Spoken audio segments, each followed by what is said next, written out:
Good morning, student. Myself Prakash Ingle. Today, I have learned to the topic enhancement of food production, and subtopic is advantages of biofertilizer. याच्या आधीच्या टॉपिकमध्ये आपण बघितलं आहे की biofertiliser कोणकोणते होते. त्यामध्ये एक नायट्रोजन फिक्सिंग एजंट जे होते त्यामध्ये ॲझोटोबॅक्टर, रायझोबिया होतं, स्पिरिलियम, ॲझोला, हे आपण याचे उदाहरणासहित बघितलं आहे. आज आपण बघणार आहे ॲडव्हान्टेजेस ऑफ बायोफर्टिलायझर. फायदे काय आहेत बायोफर्टिलायझरचे. बायोफर्टिलायझर म्हणजे जैविक खतं जे आहेत त्याचे फायदे कोणकोणते आहेत. आपल्याला माहीत आहे की जर केमिकल फर्टिलायझर वापरलं तर बऱ्याच प्रमाणात आपल्याला मातीचे म्हणजे जे सॉईल आहे या सॉईल टेक्स्चर खराब होते, त्याचं pH खराब होते. केमिकलमुळे त्याचे प्रोडक्टिव्हिटी जरी वाढली तर काही वर्षांनी त्याच्यावर परिणाम दिसते, त्यामध्ये सॅलिनिटी येऊन जाते. आता यामध्ये बायोफर्टिलायझरचे ॲडव्हान्टेजेस काय आहे. Low cost and can be use of marginal farmers. याची किंमत कमी असते आणि ज्याच्याकडे कमी पैसे असतील अशा फार्मरला सुद्धा याचा यूज होऊ शकतो. Free from pollution hazard. यामुळे कुठल्याही प्रकारचं प्रदूषण होत नाही. Increase the soil fertility. जे जमिनीची सुपीकता वाढते आणि त्यामुळे त्याची फर्टिलिटी म्हणजे सुपीकता वाढते त्याची. Biofertilizers increase physiochemical properties of soil like texture, pH, water holding capacity of soil and providing nutrient and organic matters. बायोफर्टिलायझरमुळे काय होते की ती जे मातीमधली जे प्रॉपर्टी असते त्याचं टेक्स्चर म्हणजे त्याची जास्त उत्पन्न देण्यासाठी त्याची वॉटर होल्डिंग कॅपॅसिटी असेल, pH असेल, यामुळे काय होते की प्रोव्हाइडिंग न्यूट्रिशन भेटते, त्यांना पोषक आहार मिळते. आणि ऑर्गॅनिक मॅटरमुळे काय होते की त्यांचे जे पैदावार आहे म्हणजे त्या जास्त उत्पन्न देण्याची क्षमता निर्माण होते.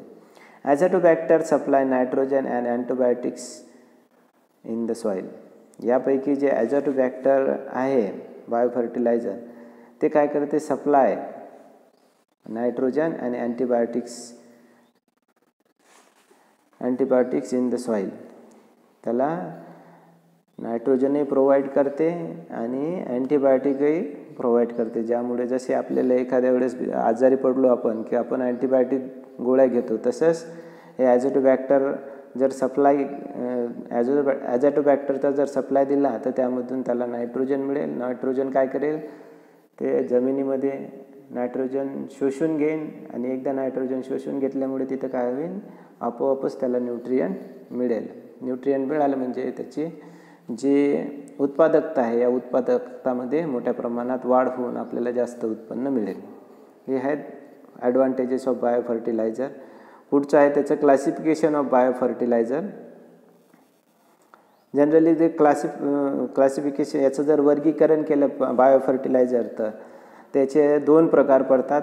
2 प्रकारामध्ये जर पाहिलं आपण तर बॅक्टेरियल आहे एक, दुसरं फंगल आहे. आता बॅक्टेरियलमध्ये सुद्धा 2 पार्ट आहेत त्याचे, यू बॅक्टेरिया आणि सायनोबॅक्टेरिया. बॅक्टेरियलमध्ये पुन्हा 3 टाईप पडतात. एक आहे नायट्रोजन फिक्सिंग बॅक्टेरिया, फॉस्फेट, त्याच्यानंतर compost making bacteria. Phosphate solubilizing bacteria पहिले आहेत नायट्रोजन फिक्सिंग बॅक्टेरिया, दुसरा आहे फॉस्फेट सॉल्युबलायझिंग बॅक्टेरिया, तिसरा आहे कंपोस्ट मेकिंग बॅक्टेरिया बॅक्टेरियल आणि चौथा आहे सायनोबॅक्टेरिया. हे 4 प्रकार आहेत बॅक्टेरियलमध्ये. फंगलमध्ये 2 आहेत. एक आहे एक्टोमायकॉर्झी आणि दुसरा आहे एंडोमायकॉर्झी. हे 2 प्रकार येतात फंगलमध्ये. यामध्ये जर एक्झाम्पल पाहिले आपण नायट्रोजन फिक्सिंग बॅक्टेरिया तर त्यामध्ये पहिला आहे रायझोबिया, दुसरा आहे ॲझोला आणि तिसरा आहे ॲझोटोबॅक्टर. सेकंड जे एक्झाम्पल आहे फॉस्फेट सॉल्युबलायझिंग बॅक्टेरिया, त्याचं एक्झाम्पल आहे ॲक्झोबॅक्टेरियम आणि सुडोमोनस स्ट्रायटेटा. हे त्याचे 2 एक्झाम्पल आहेत. तिसरा जे बॅक्टेरियाचा प्रकार आहे त्यामध्ये कंपोस्ट मेकिंग बॅक्टेरिया आहे. त्याचे एक्झाम्पल आहे फंगाय प्रोटोझोआ आणि रोटिफर्स. चौथा जे बॅक्टेरिया आहे ते सायनोबॅक्टेरिया आहे. त्याचे एक्झाम्पल्स आहे नोस्टॉक आणि एनाबेना, हे 2 एक्झाम्पल येतात. फंगलचे सुद्धा 2 एक्झाम्पल येतात, ते आपण प्रत्येक टप्प्याटप्प्यानं पाहू. सर्वात आधी आपण काय करू, पहिला जो प्रकार आहे बॅक्टेरियलचा तो आहे नायट्रोजन फिक्सिंग बायोफर्टिलायझर. यामध्ये काय आहे की नायट्रोजन फिक्स करीन जमिनीमध्ये. जे नायट्रोजन आहे हे नायट्रोजन जमिनीमधून फिक्स केला जाईल. फिक्स केल्यानंतर ते ॲटमॉस्फिअरमध्ये जाईल. ॲटमॉस्फिअरमध्ये गेल्यानंतर त्यामध्ये जे कंपाऊंड असते नायट्रोट्स आणि नायट्राइट्स यामधून अमोनिया बाहेर पडेल. रायझोम याचं एक्झाम्पल आहे.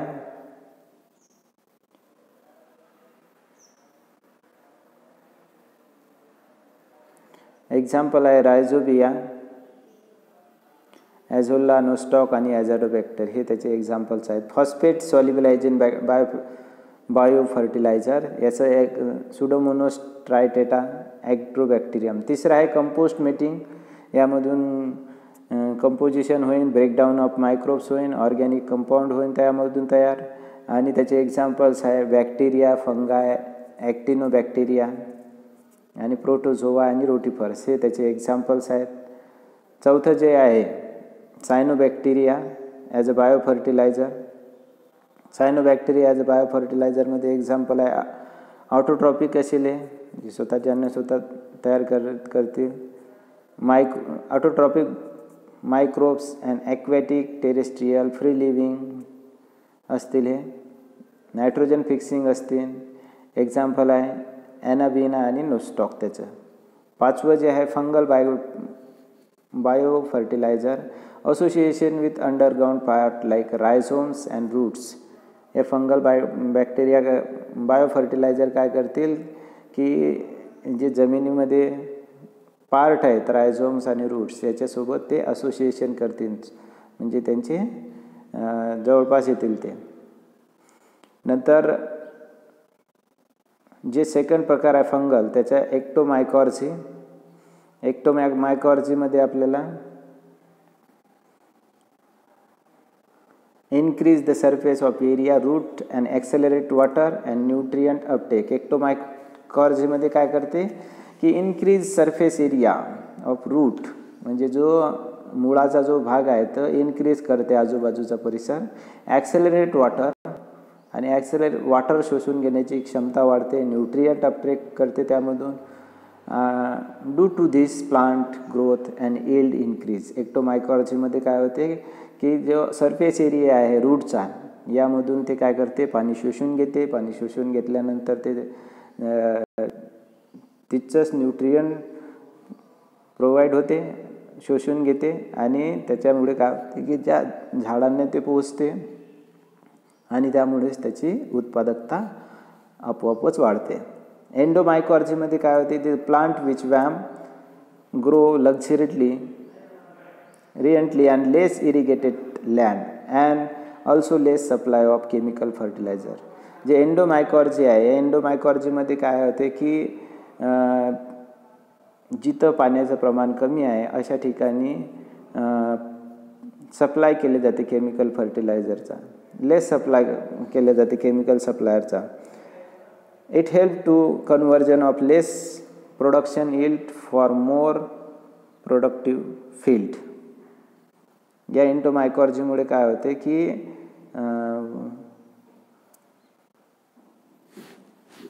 आजूबाजूचे प्रोडक्ट जे फील्ड आहे, म्हणजे जे आपले शेत वगैरे असेल त्या ठिकाणचं प्रोडक्शन वाढण्यासाठी एंडोमायकॉर्झीमुळे हा फायदा होते. पुढच्या तासिकेमध्ये आपण नवीन टॉपिक घेऊ. आजच्या तासिकेसाठी एवढंच. थँक्यू.